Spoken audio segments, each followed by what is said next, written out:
pagi anak-anak. Baik. Pak melihat kalian semangat hari ini? Semangat. Baik, sebelum kita memulai pelajaran kita pada hari ini, meminta kepada salah satu dari antara kalian untuk memimpin kita di dalam doa. Ya Pak.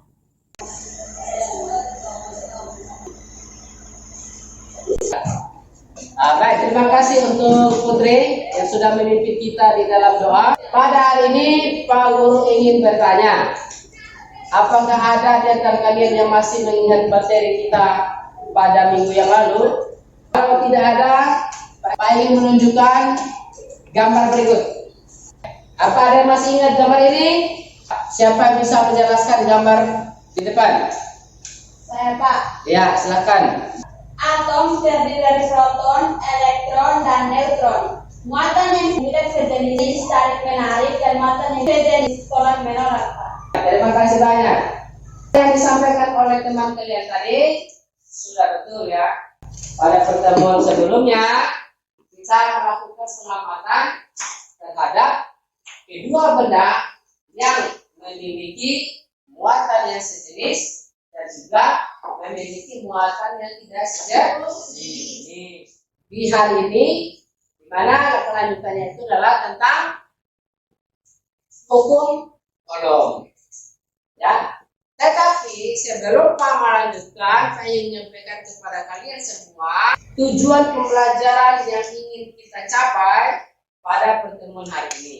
Pembelajaran kita pada hari ini, yang pertama, melalui model pembelajaran discovery learning, peserta didik dapat menjelaskan konsep bisnis statis dan gejalanya dalam kehidupan sehari-hari.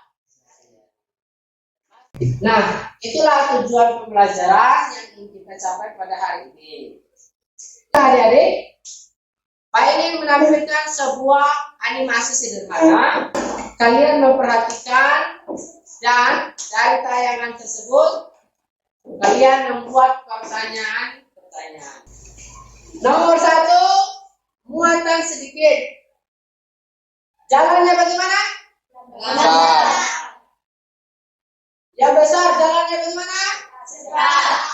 Jarak yang jauh, muatannya bagaimana? Lambat. Sekarang kalau jarak muatannya dekat bagaimana? Cepat. Oke, baik. Dari kedua animasi sederhana ini, Pak ingin kalian membuat pertanyaan yang terkait tentang gambar nomor 1 dan juga gambar nomor 2. Silakan kalian membuat pertanyaan. Saya Pak. Kenapa muatan yang sedikit jalannya lambat Pak? Dan nomor 2, kenapa muatan yang banyak jalannya cepat?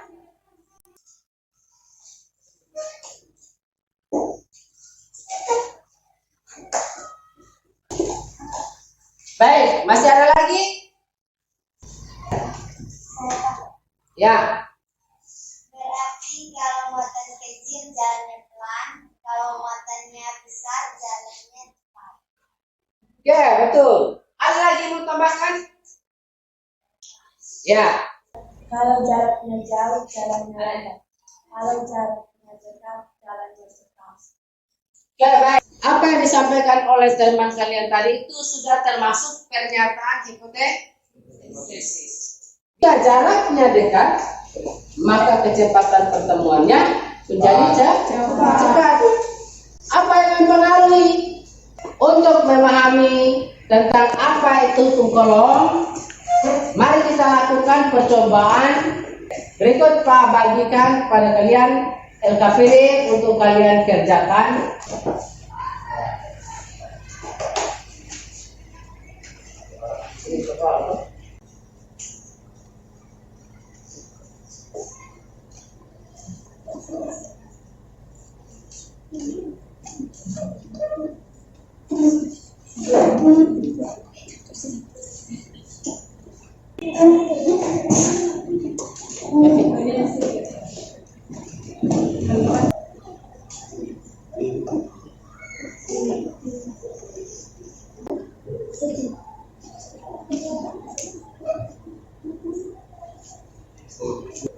Sini kan bilang satu. Oh, satu. Oh. Ini juga satu. Ini satu. Di angkanya di situ.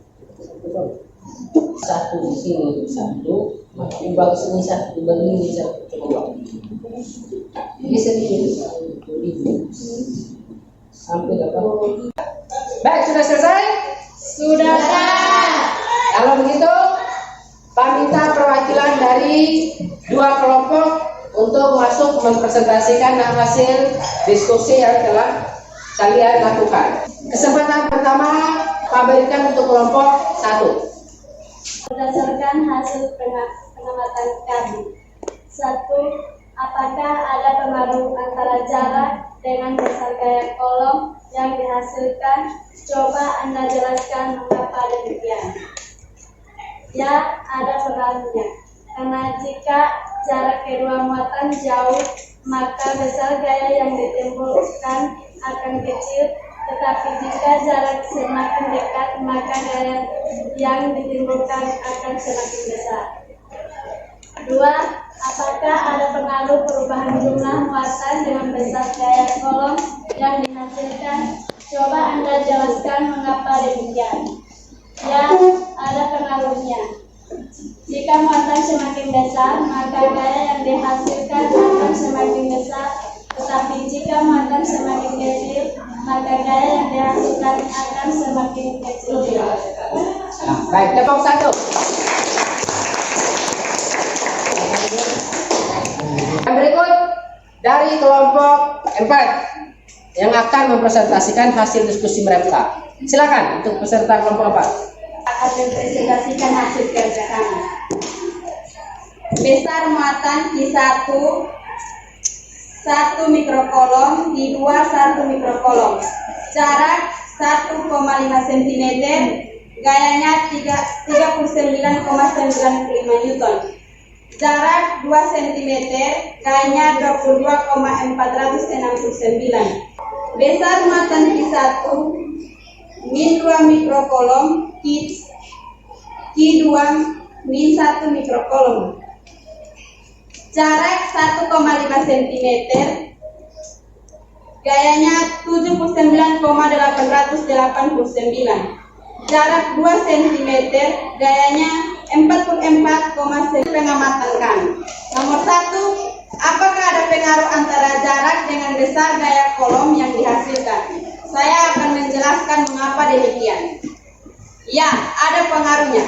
Karena jika jarak kedua muatan jauh, maka besar gaya yang ditimbulkan akan kecil. Tetapi jika jarak semakin dekat, maka gaya yang ditimbulkan akan semakin besar. Nomor 2, apakah ada pengaruh perubahan jumlah muatan dengan besar gaya kolom yang dihasilkan? Saya akan jelaskan mengapa demikian. Ya, ada pengaruhnya. Jika muatan semakin besar, maka gaya yang dihasilkan akan semakin besar. Tetapi jika muatan semakin kecil, maka gaya yang dihasilkan akan semakin kecil juga.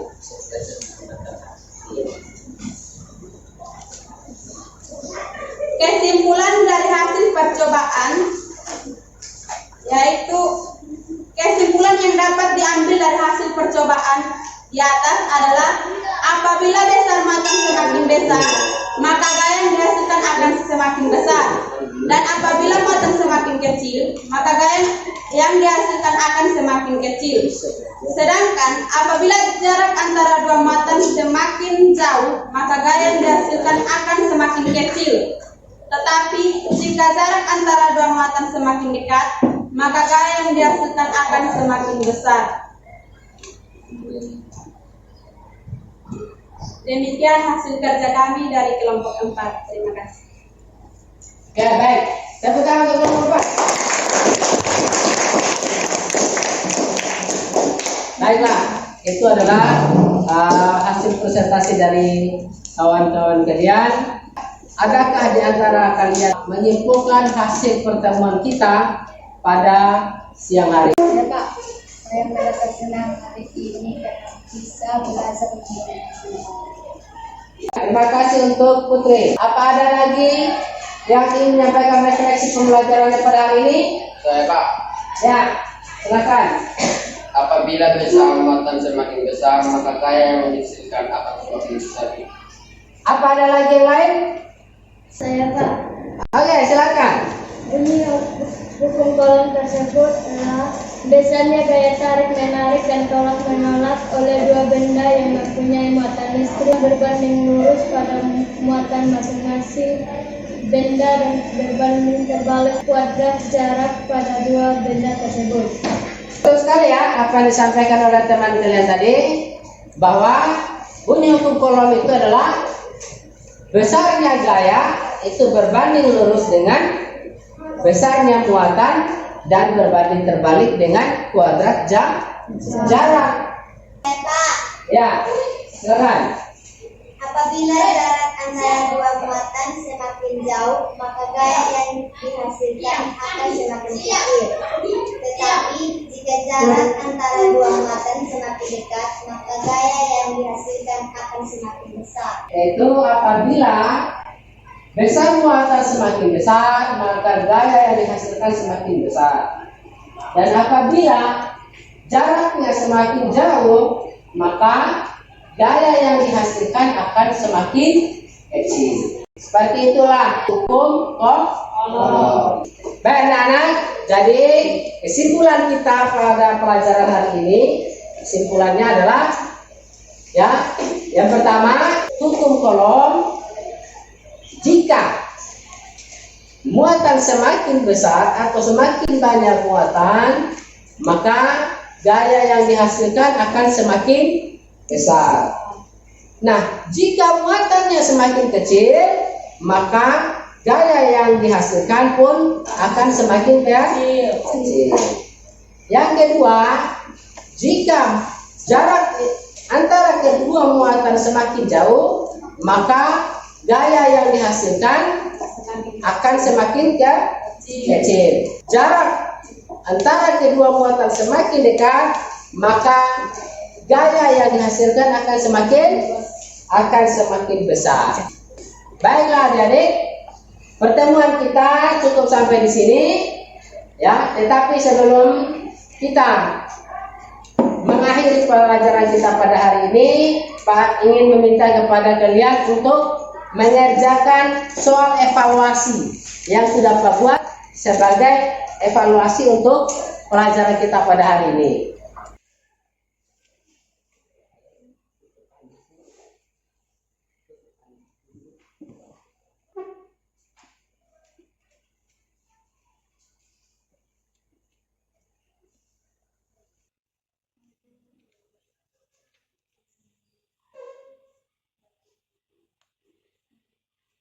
Baik, anak-anak sudah selesai? Sudah. Silakan dikumpulkan.